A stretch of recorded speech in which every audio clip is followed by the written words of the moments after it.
Rome, Venice, the sunlight bouncing off ancient stones. Gelato in one hand, history in the other. Italy.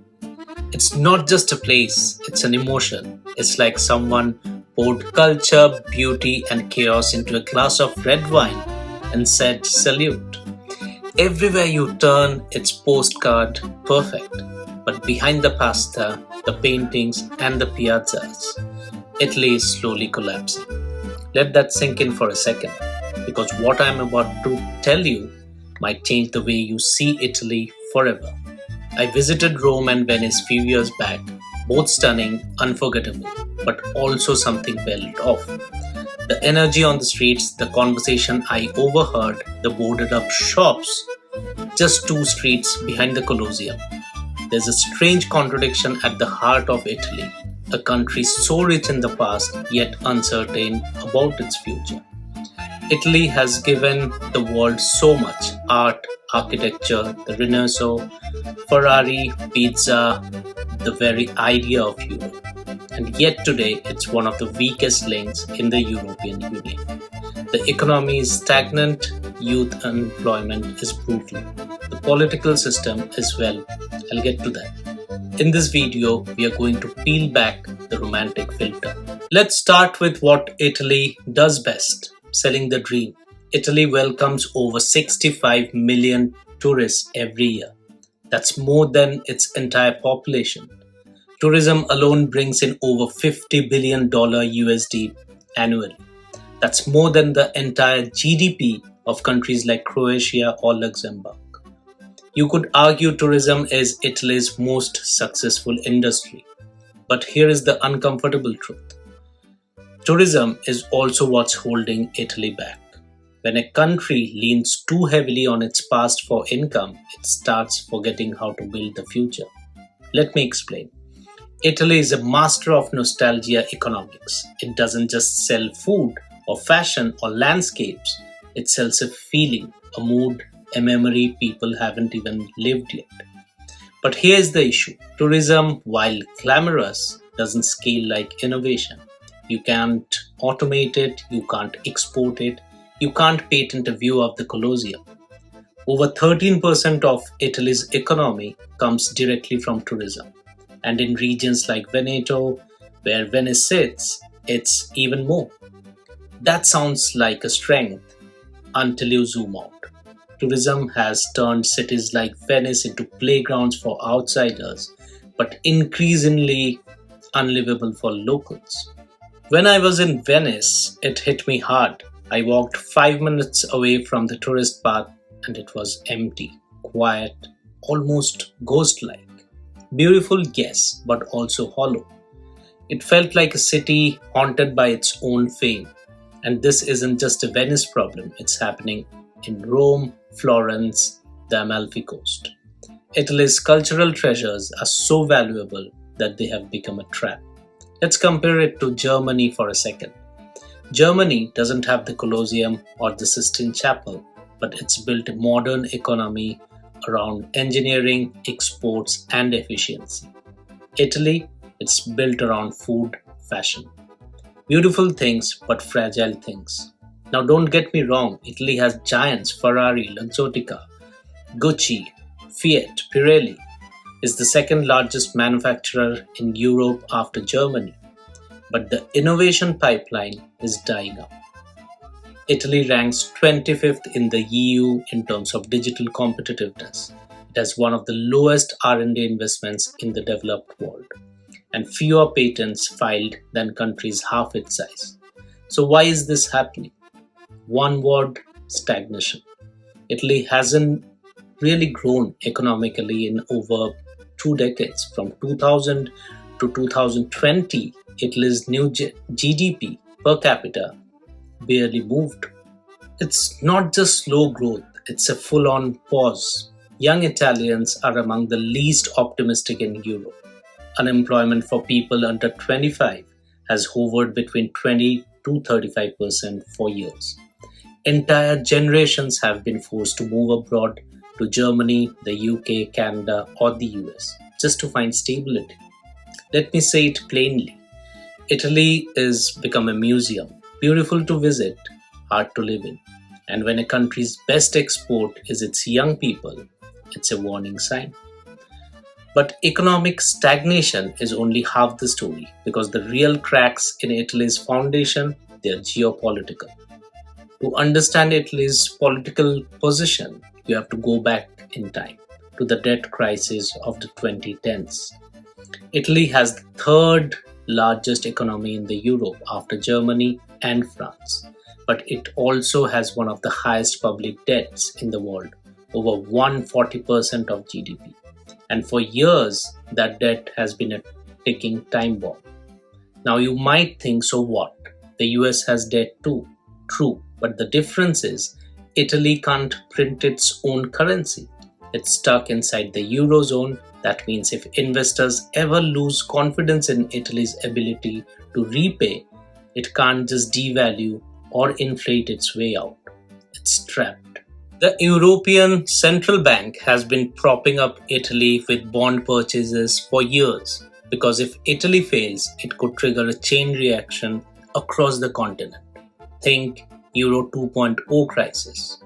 But with far more political tension. And speaking of tension, let's talk politics.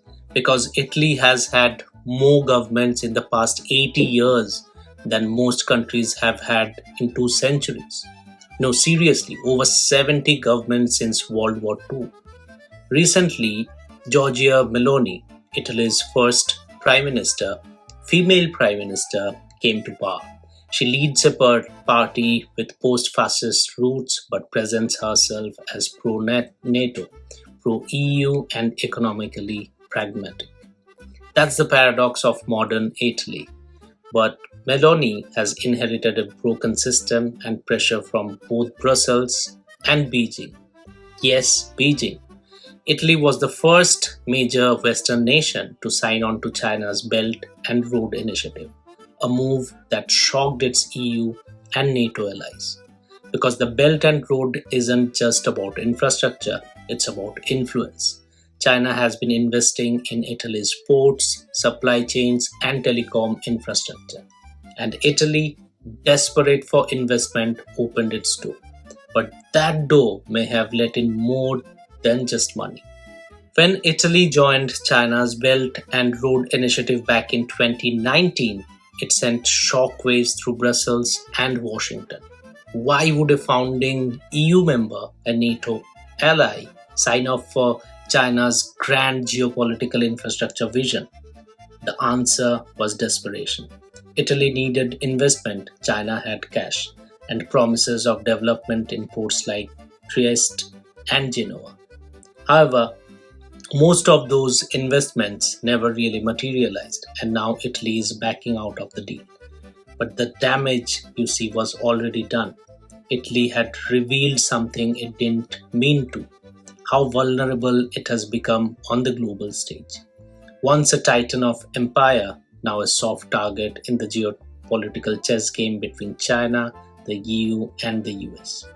And yet, right in the middle of all of this political fragility sits something timeless, powerful, global: the Vatican. When I visited the Vatican, I was struck by the contrast. Just a few steps from chaotic Roman streets, you enter a world that feels eternal, clean, orderly, reverent. Think about it. The Vatican is the smallest country in the world. It has no army, no economy to speak of. And yet, the Pope's words ripple across political systems and media headlines. Meanwhile, Italy, the country that surrounds it, is barely holding onto its voice in global affairs. It's like watching a glowing ember inside a crumbling fireplace. And speaking of embers, let's talk about what's truly inflaming Italian politics right now: migration. Italy is the front line of Europe's migration crisis. Thousands of people from North Africa, the Middle East, even South Asia arrive on its shores every year. They don't come for Rome or Venice, they come because Italy is the gateway to the European Union. And here's the harsh reality: Italy feels abandoned by Brussels. The EU talks a lot about solidarity, but Italy claims it bears the brunt of the crisis alone. This has fueled far-right politics, anti-immigrant sentiment, and culture wars, not just in Italy but across Europe. And it gets even more complex because Italy's population is shrinking fast. It has one of the lowest birth rates in Europe, and without migrants, the labor market would collapse, especially in agriculture, construction, and caregiving. So Italy is really caught in a brutal paradox. It needs immigrants economically but rejects them politically. Let's get honest. Italy doesn't need more tourists. It doesn't need more Gucci bags, pizza stands, or Instagram reels. What it needs desperately is reinvention. Let's talk about technology. Italy has one of the lowest startup formation rates in Western Europe. It ranks near the bottom in terms of venture capital investment. While Berlin, Paris, and Amsterdam are buzzing with fintech, AI, biotech, Rome and Milan mostly left behind. You've got a country with aging population, dying towns, youth exodus, and no serious digital revolution. Not exactly a recipe for resilience, even in areas where Italy should lead design, fashion, automotive, it's being disrupted. Look at Fiat, once an Italian icon, now part of a Dutch based conglomerate. Or Italian fashion, still strong, but facing fierce global competition from fast fashion and Asian luxury brands. Part of the reason is red tape, bureaucracy, sluggish courts. It takes over 1200 days to resolve a commercial dispute in Italy. That's 3 times longer than in Germany or France. So, if you're a young entrepreneur, would you build your company in that kind of system? Probably not. And then there is education. Italy's universities are old, some of the oldest in the world, but many are underfunded, overregulated, and disconnected from the job market. Students often take 6 to 7 years to finish a degree, and even after graduating, they can't find jobs. You might be wondering, is there any light at the end of this tunnel? Actually, yes. Italy does have some bright spots. Let's talk about a few. Number one, agri-tech and food innovation. Italy's farmers are starting to embrace precision agriculture. In southern Italy, some cooperatives are using blockchain to certify olive oil and wine, protecting made in Italy from counterfeits. Number two, renewable energy. Italy is sun-drenched, mountainous, coastal, perfect for solar, wind, and hydropower, and it's slowly shifting towards a greener grid. Number three is tourism reinvented. In places like Matera, once one of the poorest towns in Europe, locals have turned ancient cave dwellings into eco hotels. In Sicily and Puglia, remote work villages are being launched for digital nomads. It's a new kind of cultural economy, one that might actually retain the youth. So, Italy is Europe's warning label. If Italy falls, it won't fall alone. It will pull others with it: Spain, Greece, Portugal, the southern edge of the Europe. And Brussels knows this. That's why the EU continues to support Italy financially, diplomatically. Because deep down, European leaders know there's no united Europe without Italy. And yet, Europe can't fix Italy.